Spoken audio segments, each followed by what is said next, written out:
अस्सलाम वालेकुम, this is Muzammil Ahmad from ईशागिर्द। और आज की वीडियो में हम डिस्कस करेंगे कि आप चीज़ें भूल क्यों जाती हैं। यानी आपने एक चीज़ तैयार की हुई है, प्रिपरेशन की हुई है, 100% आपने कोर्स कवर किया हुआ है। आप जब एग्ज़ाम हॉल में अपनी चेयर पर बैठती हैं तो जैसी क्वेश्चन पेपर आपके सामने आता है आपसे चीज़ें भूलना शुरू हो जाती हैं।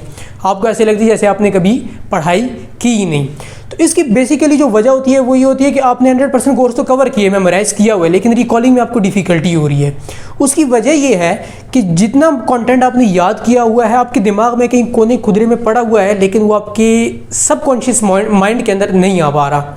ठीक है, अब मिसाल के तौर पर मैं आपको एक छोटी सी एग्जांपल देता हूँ कि आपसे कोई नाम पूछे भाई आपका नाम क्या है, तो आप सोचने नहीं लगोगे यार मेरा नाम क्या है, मेरा नाम क्या है, पर्ची निकाल के नहीं देखोगे मेरा नाम क्या, आप फ़ौरन से बताओगे यार मेरा नाम ये। तो वजह क्या होती है? वजह ये है कि सबकॉन्शियस माइंड में वो चीज़ आपकी सेव पड़ी हुई है, आपको ज़्यादा उस पर फोकस नहीं करना पड़ा, ज़्यादा आपको जोर नहीं लगाना पड़ा। क्यों? क्योंकि आपने उसकी रिपीटिशन इतनी कर ली थी, उसको आपने इतना ज़्यादा रिपीट कर लिया था, बचपन से आप उसको रिपीट करते जा रहे हो, वो आपके सबकॉन्शियस माइंड के अंदर आके वो चीज़ सेव हो गई है।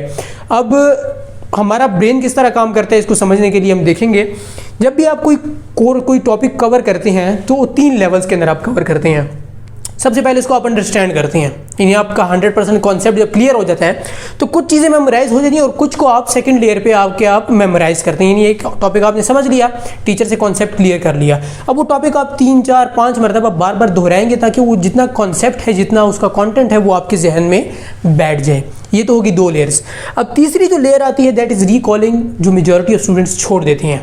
अब उसमें इशू क्या आता है? इस छोड़ने की वजह से, इसी पे फोकस ना करने की वजह से स्टूडेंट से जो कंटेंट होता है, जो उसका सबक होता है, वो एग्जाम हॉल में भूलना शुरू हो जाता है। क्योंकि हमने ये दोनों चीज़ें तो की नहीं है, मेजॉरिटी ऑफ स्टूडेंट ये दोनों चीज़ें करते हैं, लेकिन ये रिकॉलिंग पे फोकस नहीं करते, इसकी वो प्रैक्टिस नहीं करते। वो माइंड के अंदर से, ब्रेन के अंदर से आप जब चीज़ लेके आएंगे, कोई टॉपिक उठाएंगे, कोई फैक्ट उठाएंगे, तो अगर आपकी इसकी प्रैक्टिस नहीं होगी तो उस पर आपको ज़्यादा जोर लगाना पड़ेगा। अब रिकॉलिंग को कैसे इंप्रूव किया जाए? इसका एक आसान सा तरीका है, दैट इज़ स्पेस्ड रेपिटेशन।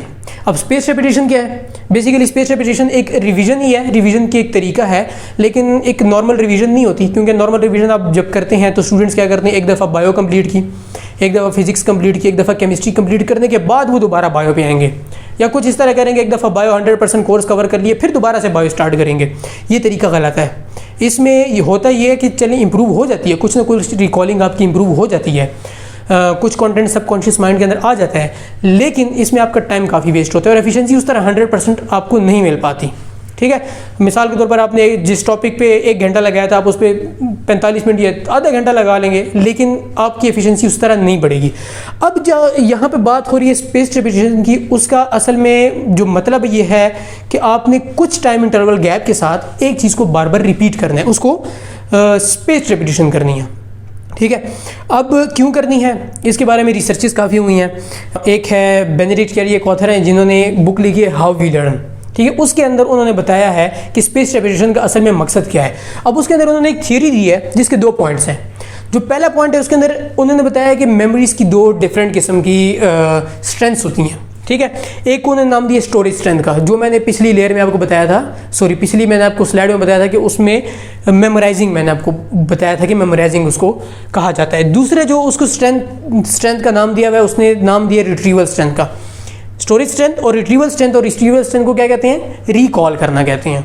ठीक है, अब जो दूसरा पार्ट है, दूसरे पार्ट के अंदर, अपनी थ्योरी के दूसरे पार्ट के अंदर वो बताते हैं कि some breakdown must occur for us to strengthen learning when we revisit the material without little forgetting you get no benefit from further study.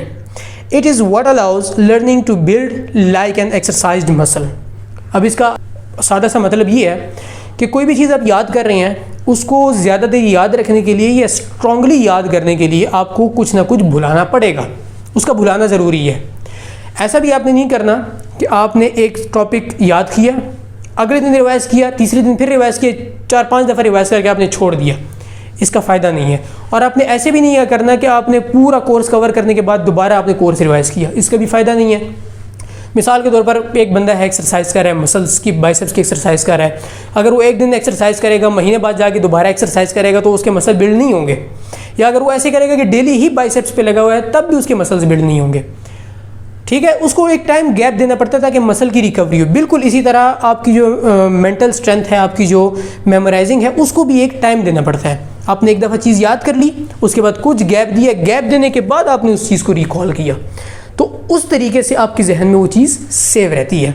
ठीक है, आपको रिकॉल करने की भी आपकी प्रैक्टिस हो जाती है और आपकी चीज़ सबकॉन्शियस माइंड में आ जाती है और आप ठक करके जवाब दे देती हो। सही है। अब इसके अंदर जो स्पेस रेपिटेशन की एग्जांपल है, अब मैं आपको एग्जांपल देता हूँ कि आपने करना किस तरह है। बेसिकली आपने करना ये होता है कि एक टॉपिक को आपने 5 दफ़ा रिवाइज करना है।